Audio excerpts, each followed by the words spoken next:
আমার ভাগ্নিকে তো বিয়ে করেছো, তা বউকে কি খাওয়াবে? সকাল বেলায় এক বাটি প্রেম আর রাতের বেলায় এক বাটি ভালোবাসা, তাই তো? আরে মামা, আমারই তো বউ, কতটুকুই বা খাবে বলেন? সমস্যা নেই। আর তারপরেও যদি কম পড়ে যায়, একজনেরটা না হয় দুজনে ভাগাভাগি করে নেব। যে সমস্ত মানুষের পকেটে টাকা থাকে না, তারা সবসময় এই সমস্ত ফালতু কথা বলে। আচ্ছা, আপনি কখনো ভেবেছেন, আপনি যেমন আপনার ভাগ্নিকে একটা লাক্সারিয়াস লাইফস্টাইল দিয়েছেন, সেটা একটা কৃষক কিন্তু তার সন্তানদের দিতে পারে না। তার মানে কি সে তার সন্তানদের ভালোবাসে না? আমি জানি আমার কথাগুলো আপনার মানতে একটু কষ্ট হবে, তবে বিশ্বাস করুন, কৃতজ্ঞতার সম্পর্কের মূল্যতেই থাকে ভালোবাসার পারফেকশন।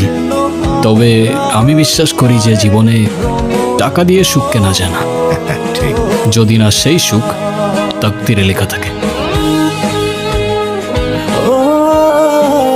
যা, ওকে চারপাশটা একটু ঘুরিয়ে দেখা।